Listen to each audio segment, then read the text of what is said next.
여러분 안녕하세요, 블랙입니다. 요즘에 모든 물건 가격이 오르는 인플레이션을 여러분들은 겪고 있지만 그 반대편에 물가 하락, 즉 디플레이션 이야기가 솔솔 나오고 있습니다. 앞으로 경기 침체가 올 수 있으니 지금의 물가 상승은 일시적이고 이제는 곧 물가가 꺾일 수 있다는 이야기인데요. 그런데 딱 이런 이야기를 들으면 황당할 수 있습니다. 현재 우리 주변의 생활 물가가 이렇게 뛰고 있는데 무슨 물가 하락이냐, 장난하냐, 이런 생각이 들 수가 있습니다. 이번 영상에서는 디플레이션이 진짜 올 수 있는지, 우리는 이에 어떤 투자를 이어가야 할지 이러한 것들을 체크해 보겠습니다. 참고로 이 영상은 9월 13일 오후에 촬영되고 있습니다. 즉 미국의 8월달 소비자 물가지수가 발표되기 이전의 시점에 촬영된 영상이라는 점을 감안해 주시고 보시면 감사드리겠습니다. 그럼 영상 본격적으로 시작해 보겠습니다. 9월 달에 러시아 푸틴이 이런 말을 했습니다. 러시아 원유 가격 상한 도입 국가에 가스와 석유를 안 판다는 이야기를 했습니다. 이렇게 되면 유럽은 더욱더 힘들 수가 있는데요. 하지만 최근에 유럽의 천연가스 가격을 보면 고점을 찍고 꾸준히 떨어지고 있는 모습을 그리고 있습니다. 러시아에서 가스 공급을 중단한다는 이야기를 했음에도 불구하고 오히려 가스 가격이 피크를 찍고 떨어지고 있습니다. 현재 독일에서 겨울을 날 수 있는 가스를 어느 정도 비축하고 있다, 이런 말을 하고 있는데 이것에 대한 어느 정도 약발이 먹혔다, 이것을 볼 수가 있고요. 그리고 러시아 우크라이나 전쟁이 지속되면서 사람들은 더 이상 러시아 리스크를 악재로 인식하지 않는다, 이것을 또한 염두에 둘 수가 있습니다. 그리고 8월 달에 왼쪽에 보이는 바이든 대통령이 사우디에 가서 사우디 왕세자와 주먹 인사까지 했습니다. 제발 증산 좀 해줘라, 이런 말을 하고 왔는데요. 하지만 최근에 오펙 플러스 회의에서 사우디는 오히려 감산을 결정했습니다. 바이든을 무시했다는 겁니다.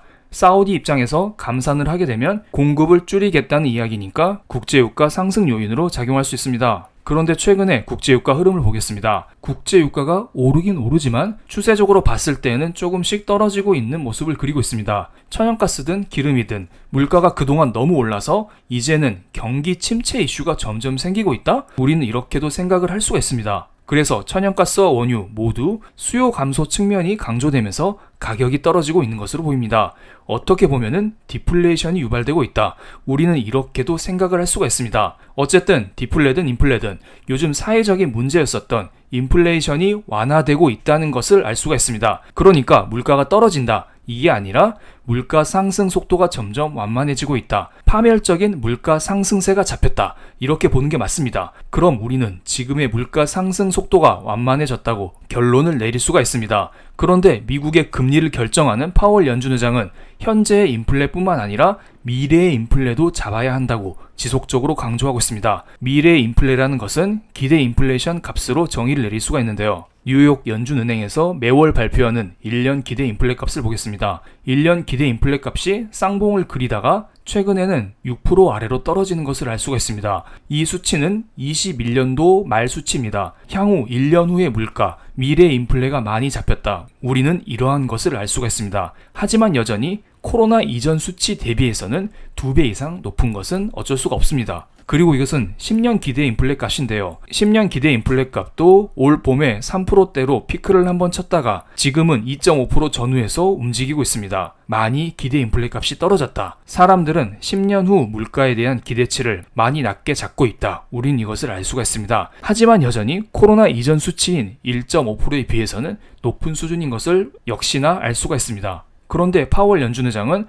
현재 물가가 어느 정도 잡히고 있음에도 불구하고 강력한 금리 인상을 외치고 있습니다. 9월 8일 카토 연구소 주최 통화정책 컨퍼런스에서 이런 말을 했습니다. 우리는 우리가 하는 일을 단도직입적으로 강력하게 해야 된다, 그러니까 금리를 계속 올려야 된다, 이런 말을 하고 있습니다. 지금 현재 인플레와 미래 인플레가 완화되는 것은 확실합니다. 하지만 코로나 이전보다는 절대 레벨이 높은 것은 여전히 확실하죠. 그렇기 때문에 연준 의장 입장에서는 강경 발언을 이어갈 수밖에 없습니다. 마음속으로는 금리를 그만 올리고 싶을 수도 있습니다. 그런데 그런 말을 함부로 했다가는 지금까지 올려왔었던 금리 인상이 모두 물거품으로 돌아갈 수도 있기 때문에 파월 연준 의장 입장에서는 강경 발언을 이어갈 수밖에 없습니다.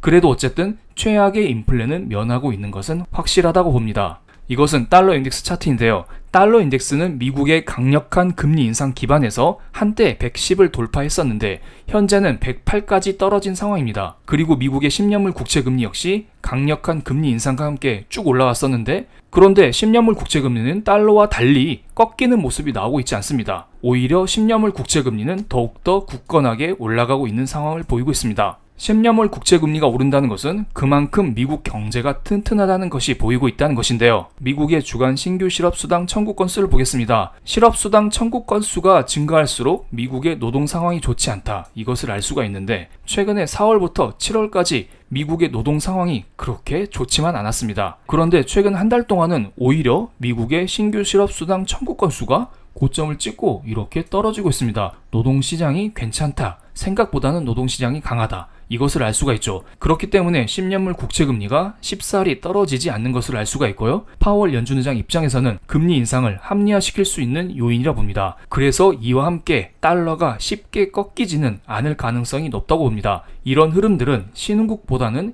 여전히 미국 쪽으로 투자를 더 용이하게 할 수 있다. 유리하게 할 수 있다. 이것을 우리에게 암시를 하고 있습니다. 그런데 미국 증시도 무조건 오를 수는 없습니다. 지금 현재 국제유가가 떨어지면서 인플레가 어느 정도 잡혔다. 우리는 이것을 알 수가 있는데요. 하지만 달러 인덱스가 조금씩 떨어지면서 표면적인 기름값이 오르고 있습니다. 즉 달러 약세가 보이면서 국제유가도 다시 한번 상승세로 접어들 가능성이 있다는 것입니다. 그리고 앞서 설명드렸듯 중동 입장에서는 감산 정책을 지속적으로 추구하면서 유가가 떨어지는 것을 막으려고 하는 중이죠. 자국의 이익을 극대화시키기 위해서입니다. 어쨌든 국제유가 입장에서는 마냥 떨어질 요소만 있지 않다? 오를 요소도 충분히 있다. 이것을 아시면 될 것 같고요.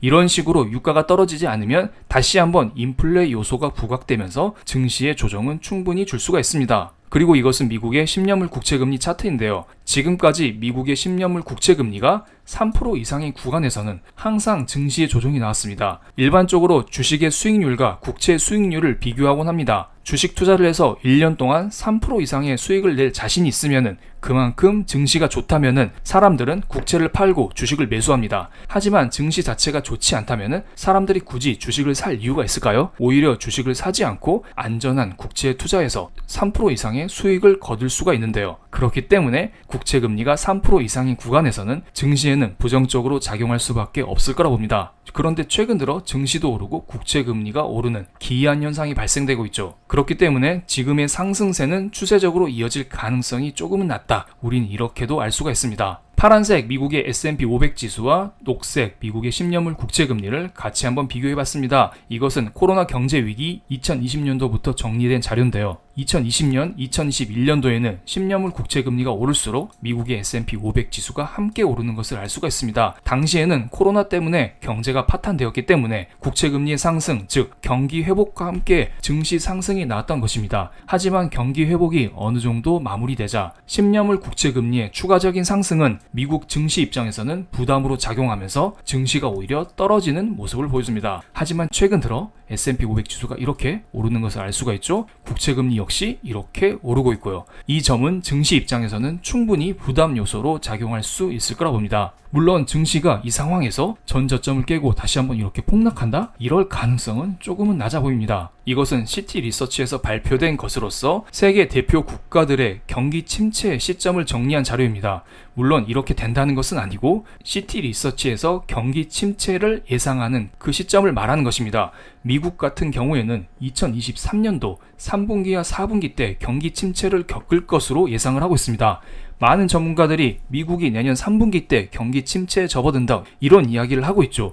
이게 맞을지 틀릴지는 그때 가봐야 알겠지만은 그 전까지는 위기가 올 가능성이 낮다는 이야기입니다. 그럼 증시 자체도 전 저점을 지키면서 오르락 내리락을 거듭할 것이라는 이야기죠. 그리고 증시가 무너지지 않으면 저물가인 디플레보다는 인플레가 약간은 완화가 된 중물가를 유지하면서 움직일 가능성이 높다고 봅니다. 디플레라고 외치는 1년 후의 상황은 그때 가서 다시 점검하는 것도 나쁘지 않아 보입니다. 그럼 오늘 영상 여기서 마치겠습니다. 감사합니다.